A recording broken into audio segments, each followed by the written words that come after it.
Assalamualaikum warahmatullahi wabarakatuh. Om Swastiastu. Shalom. Namo Buddhaya. Salam kebajikan. Dan salam sejahtera untuk kita semua. Saya Nela Kalista. Saya Muhammad Fadli. Saya Dewi Parwati. Saya Davi. Saya Acangela. Dan saya Gilang Valentino. Dan di mana kami dari kelompok 3 yang akan membahas tentang OJK. Pada kesempatan hari ini kita akan membahas OJK mulai dari dasar hukum, lalu kemudian wewenang OJK, kemudian tugas dan fungsi pokok OJK, kemudian asas OJK, dan yang terakhir prosedur pengawasan bank yang dilakukan oleh OJK itu sendiri. Baik, untuk yang pertama yaitu dari dasar hukum pembentukannya OJK. Saya akan menyerahkan kepada Saudara Gilang, mungkin bisa menjelaskan sedikit dasar-dasar hukum pembentukan OJK. Waktu dan tempat, silakan Bung Gilang. Baik, terima kasih Bung Davi. Saya akan pertama mengulas mengenai dasar hukum pembentukan Otoritas Jasa Keuangan. Otoritas Jasa Keuangan atau OJK adalah lembaga keuangan yang dibentuk pada tanggal 16 Juli 2012 dan didirikan berdasarkan Undang-Undang Nomor 21 Tahun 2011. Dalam undang-undang tersebut dijelaskan bahwa OJK berfungsi menyelenggarakan sistem pengaturan dan pengawasan yang terintegrasi terhadap keseluruhan kegiatan di dalam sektor jasa keuangan, baik di sektor perbankan, pasar modal, dan sektor jasa keuangan non-bank. Saya akan berikut lebih lanjut mengulas mengenai Undang-Undang Nomor 21 Tahun 2011. Di dalam bab 1 dijelaskan mengenai bab ketentuan umum, dan bab 2 menjelaskan mengenai pembentukan sistem status, pembentukan status dan tempat kedudukan. Bab 3 menjelaskan mengenai tujuan, fungsi, tugas, dan wewenang. Bab 4 mengenai Dewan Komisioner. Bab 5 mengenai organisasi dan kepegawaian. Bab 6 perlindungan konsumen dan masyarakat. Bab 7 kode etik dan kerahasiaan informasi. Bab 8 rencana kerja dan anggaran. Bab 9 pelaporan dan akuntabilitas. Bab 10 hubungan kelembagaan. Bab 11 penyidikan. Bab 12 ketentuan pidana.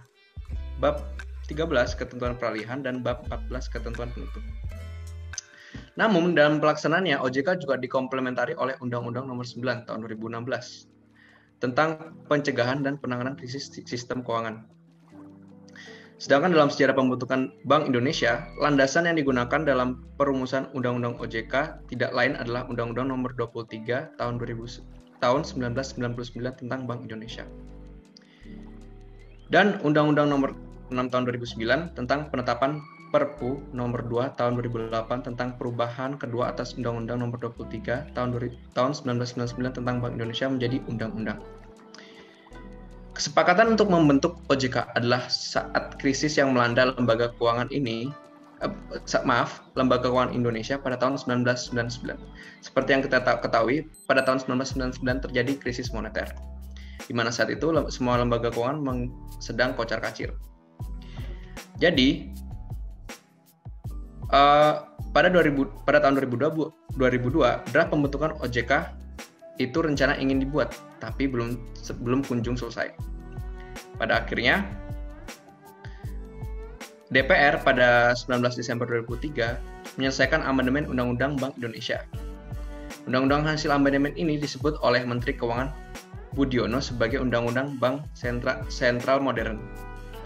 Perlambatan ini disebabkan oleh tarik ulur yang alot antara Bank Indonesia dan pemerintah. Dalam kaitan ini diwakili oleh Departemen Keuangan. Jadi, banyak sekali orang yang mempertanyakan perbedaan atau independensi OJK jika dibandingkan dengan Bank Indonesia. Jadi, Bank Indonesia dapat dibedakan dengan OJK dari berbagai aspek. Salah satunya, BI akan berfokus menjaga kestabilan nilai rupiah, sedangkan OJK berfokus pada pengaturan dan pengawasan industri keuangan di Indonesia. Itulah perbedaan yang pertama. Yang kedua, BI mengatur perbankan secara makro, yaitu secara skala besar. Sedangkan OJK akan mengatur perbankan secara langsung atau mikro, Yang ketiga, nasabah yang mengalami keluhan terhadap pelayanan terkait industri keuangan dapat melaporkan ke OJK. Itulah perbedaannya yang ketiga, karena bukan ke BI. Dan keempat, per 1 Januari 2018, BI checking akan dialihkan ke SLIK OJK atau Sistem Layanan Informasi Keuangan OJK. Jadi dari situ kita dapat membedakan BI dan OJK. Jadi sejarah pembentukan Undang-Undang OJK ini itu yang harus kita ketahui sebelum namanya adalah OJK, amandemen ini disebut sebagai Lembaga Pengawas Jasa Keuangan. Lalu setelah itu diubah menjadi OJK. Yang seperti ketahui, banyak sekali dasar hukum yang mempengaruhi pembentukan Undang-Undang nomor 21 tahun 2011 ini. Dan di dalamnya juga mengulas tentang wewenang dan juga tugas fungsi dan lain-lain yang akan selanjutnya dibahas oleh rekan saya. Terima kasih, itu yang saya dapat berikan mengenai dasar hukum OJK. Maka selanjutnya kita akan langsung membahas yaitu wewenang OJK itu sendiri yang akan dibahas oleh Bung Fadli. Silakan Bung Fadli untuk menjelaskan. Oke, makasih sebelumnya buat Kak Davi. Oke, jadi di sini saya berkesempatan untuk membahas mengenai tentang wewenang OJK atau Otoritas Jasa Keuangan. Nah, Otoritas Jasa Keuangan ini dibentuk bukan tanpa wewenang. Lantas, apa sih wewenang Otoritas Jasa Keuangan terkait dengan tugas-tugasnya dalam fungsi pengaturan dan pengawasan seluruh kegiatan di sektor jasa keuangan, baik bank maupun non-bank? Wewenang OJK berkenaan dengan fungsi tugas-tugasnya tersebut dapat dikelompokkan menjadi 3. Yang pertama ini ada terkait dengan tugas pengaturan dan pengawasan lembaga jasa keuangan bank. OJK ini memiliki wewenang sebagai berikut. Yang pertama, pemberian izin pendirian bank, pembukaan kantor bank, anggaran dasar, rencana kerja, kepemilikan, kepengurusan dan sumber daya manusia, merger, akuisisi, dan pencabutan izin usaha bank. Yang kedua ada pengaturan kegiatan usaha bank yang mencakup sumber dana, penyediaan dana, produk hibridasi, dan aktivitas di bidang jasa. Yang berikutnya ada pengawasan di rasio keuangan yang menunjukkan tingkat kinerja dan kesehatan bank secara finansial yang mencakup likuiditas, rentabilitas, solvabilitas, kualitas aset, rasio kecukupan modal minimum, batas minimum pemberian kredit, rasio pinjaman terhadap simpanan dan pencadangan bank, laporan bank terkait kesehatan dan kinerja bank, sistem informasi debitur, pengujian kredit, dan standar akuntansi bank. Yang keempat ada pengaturan dan pengawasan terhadap aspek kehati-hatian bank berkenaan dengan manajemen risiko, tata kelola bank, prinsip mengenal uang dan anti pencucian bank, pinjaman keuangan, terorisme, dan pinjaman perbankan serta pemeriksaan bank. Nah, yang 4 tadi ini wewenang OJK terkait dengan pengawasan lembaga jasa keuangan bank. Terus ada lagi yang kedua ini terkait dengan tugas pengaturan lembaga jasa keuangan bank dan non-bank. Wewenang OJK sendiri ini mencakup yang pertama menetapkan peraturan dan keputusan OJK. Yang kedua ada menetapkan peraturan mengenai pengawasan di sektor jasa keuangan. Yang ketiga menetapkan kebijakan berkenaan dengan tata cara penetapan tertulis terhadap lembaga jasa keuangan dan pihak tertentu. Yang keempat ada menetapkan peraturan tentang tata cara pemberlakuan sanksi sesuai dengan ketentuan peraturan perundang-undangan di sektor jasa keuangan. Terus wewenang OJK yang ketiga itu terkait dengan pengawasan lembaga jasa keuangan bank dan non-bank meliputi yang pertama itu menciptakan kebijakan operasional pengawasan terhadap kegiatan layanan keuangan. Terus ada juga mengawasi implementasi tugas pengawasan yang dilaksanakan oleh kepala eksekutif. Terus OJK ini juga bisa meminta bantuan kepada lembaga keuangan atau pihak tertentu. Dan yang terakhir menerima dan mencabut izin usaha, izin orang perseorangan, efektivitas, persetujuan pendaftaran, surat tanda pendaftaran, persetujuan melakukan kegiatan usaha, pengesahan, dan persetujuan atau penetapan pembubaran dan penetapan lain. Setelah pengalihan fungsi pengawasan perbankan dari Bank Indonesia ke OJK, maka Bank Indonesia tidak lagi berkepentingan dengan segala bentuk perizinan pendirian bank atau lembaga jasa keuangan non-bank yang baru. Dengan demikian, untuk kelancaran dan efektivitas pelaksanaan tugas dan wewenangnya, OJK tetap bersinergi dengan lembaga-lembaga negara lain, baik Bank Indonesia, Kementerian Keuangan, maupun Direktorat Jenderal Pajak. Sekian dari saya mengenai wewenang OJK. Saya kembalikan ke Bung Davi. Baik, terima kasih Bung Fadli atas penjelasan mengenai wewenang OJK itu sendiri. Oke, selanjutnya kita langsung beralih ke pembahasan selanjutnya, yaitu tugas dari OJK itu sendiri yang akan dibawakan oleh Saudari Achangela. Silakan, waktu dan tempat dipersilakan. Oke, sebelumnya makasih buat Saudara Davi atas waktu dan kesempatan yang udah diberikan kepada saya. Di sini saya akan membahas tentang tugas dan juga fungsi dari OJK itu sendiri. OJK sendiri memiliki 3 tugas pokok. OJK sendiri memiliki 3 tugas pokok, yaitu yang pertama melakukan pengaturan dan pengawasan terhadap kegiatan jasa keuangan di sektor perbankan. Dan yang kedua, melakukan peraturan dan pengawasan terhadap kegiatan jasa keuangan di sektor lainnya, seperti di dana pensiun, asuransi, maupun lembaga keuangan lainnya, dan juga lembaga-lembaga pembiayaan lainnya. Setelah itu yang ketiga, melakukan pengaduan dan juga pengawasan terhadap kegiatan jasa keuangan di sektor pasar modal. Yang dimana tugas-tugas pokok dari OJK itu sendiri dapat disimpulkan sebagai melakukan pengaturan dan juga pengawasan terhadap segala kegiatan keuangan di sektor pasar modal. Di samping tugas-tugas pokok dari OJK itu sendiri, OJK juga memiliki fungsi, yaitu diantaranya yang pertama fungsi dari OJK yaitu menyelenggarakan sistem pengaturan dan juga pengawasan di sektor jasa keuangan. Yang ketiga, melindungi konsumen dan yang kedua melindungi konsumen, dan juga yang ketiga mengambil keputusan mengenai perkembangan dan juga kemajuan keuangan. Menurut saya sekian dari saya, dikembalikan kepada Saudara Davi. Baik, terima kasih Saudari Achangela atas penjelasan mengenai tugas pokok OJK. Dilanjutkan pembahasan mengenai asas OJK yang akan dibawakan oleh Saudari Naila. Silakan, waktu dan tempat.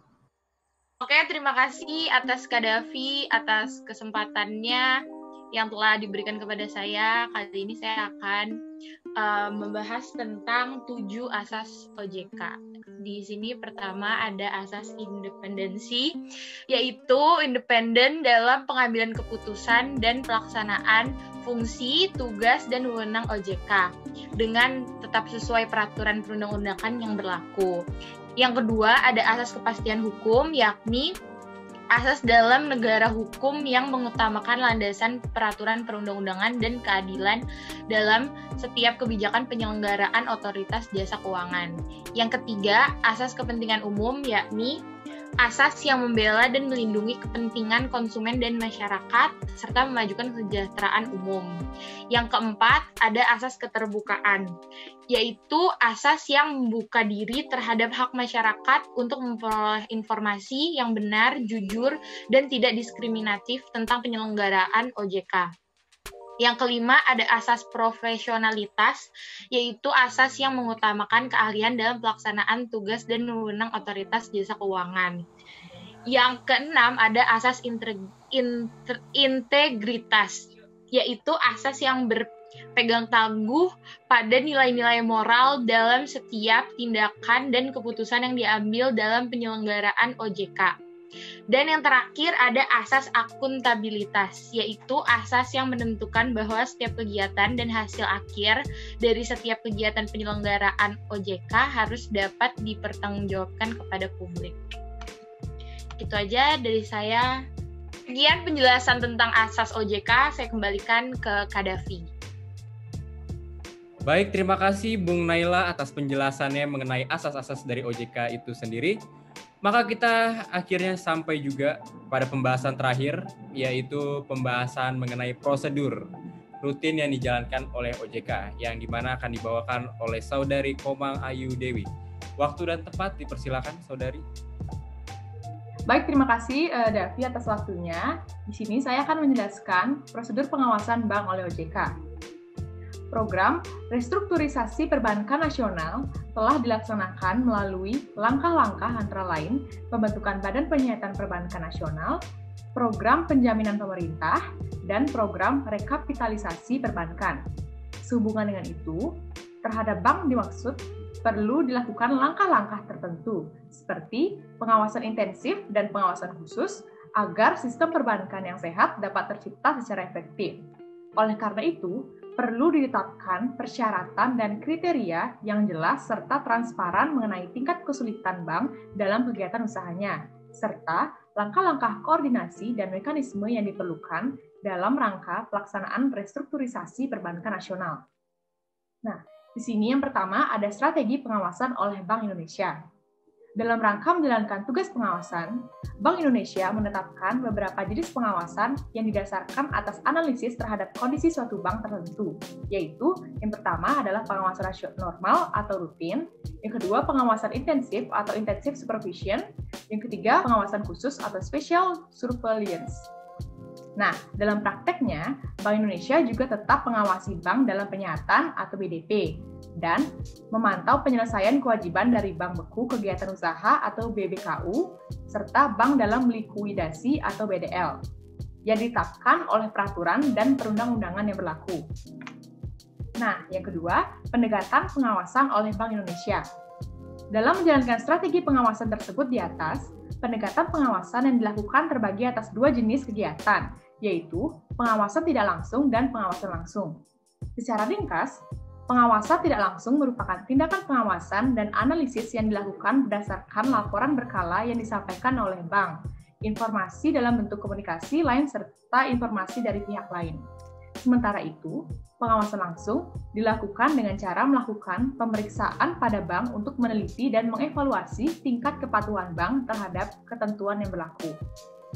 Kemudian ada pengawasan normal. Pengawasan ini dilakukan terhadap bank yang memenuhi kriteria tidak memiliki potensi atau tidak membahayakan kelangsungan usahanya.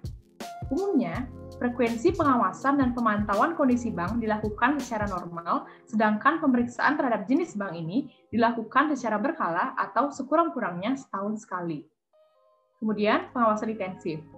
Pengawasan intensif ini dilakukan bank yang memiliki potensi kesulitan yang dapat membahayakan kelangsungan usahanya. Langkah-langkah yang dilakukan Bank Indonesia pada bank dengan status pengawasan intensif antara lain, yang pertama, meminta bank untuk melaporkan hal-hal tertentu kepada Bank Indonesia. Yang kedua, melakukan peningkatan frekuensi pengkinian dan penilaian rencana kerja dengan penyesuaian terhadap sasaran yang akan dicapai. Yang ketiga, meminta bank untuk menyusun rencana tindakan sesuai dengan permasalahan yang dihadapi. Kemudian yang keempat, menempatkan pengawas dan atau pemeriksa Bank Indonesia pada bank apabila diperlukan.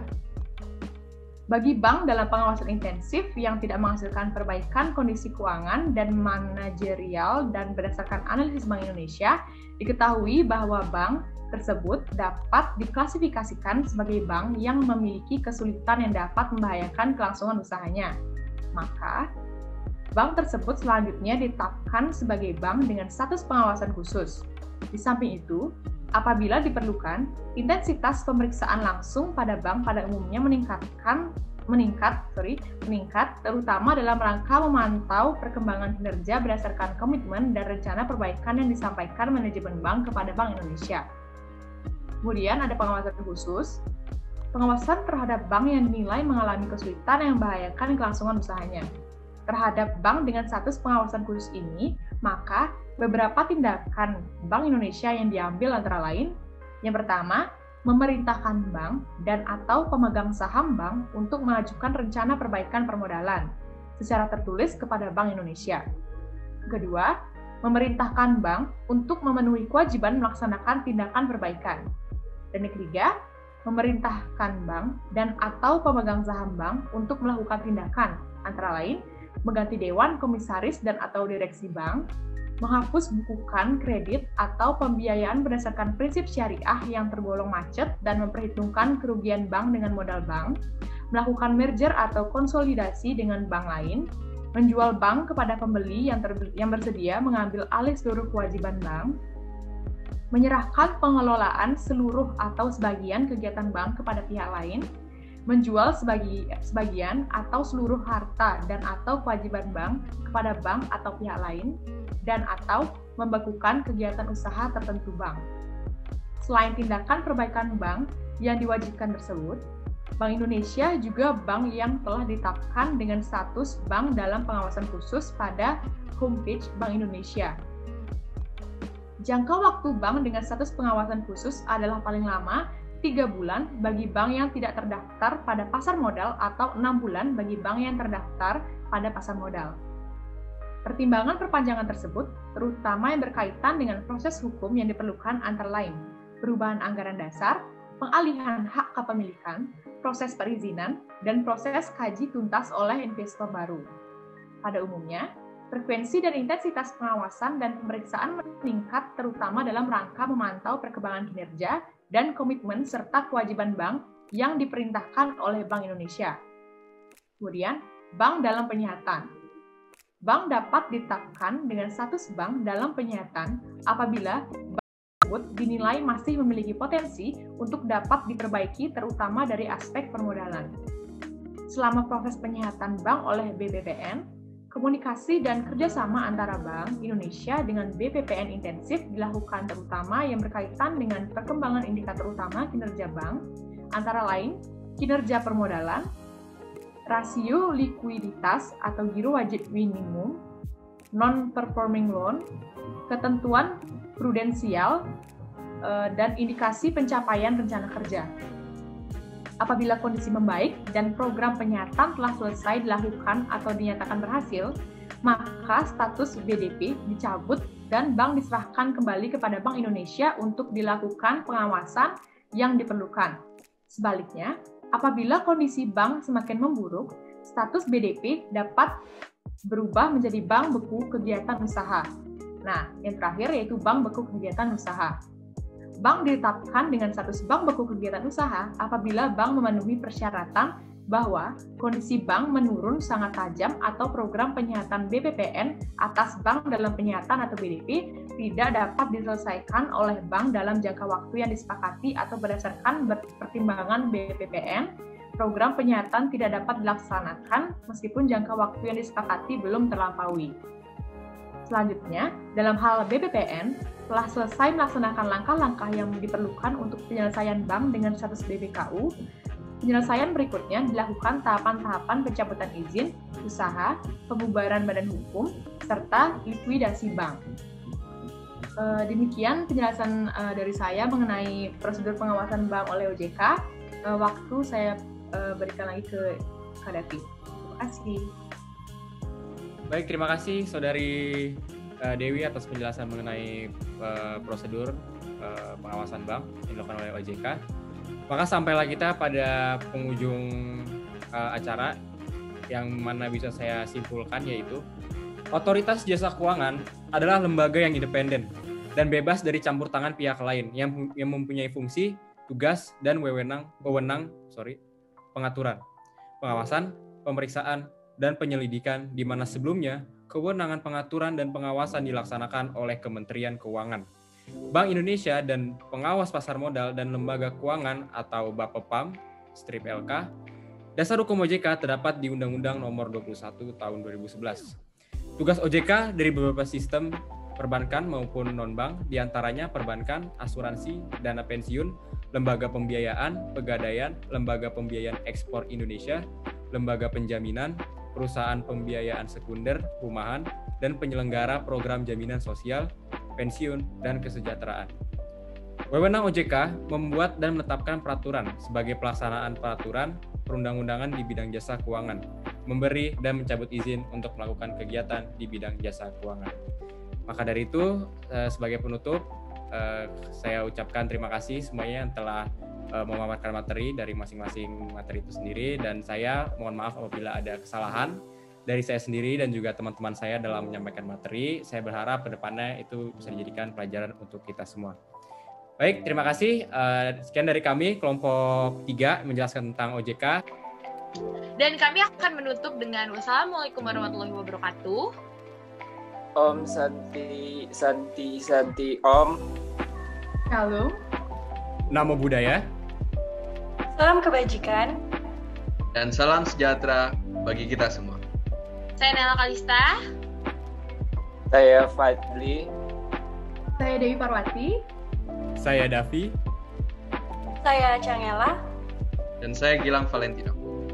Terima kasih. Terima kasih. Terima kasih. Terima kasih.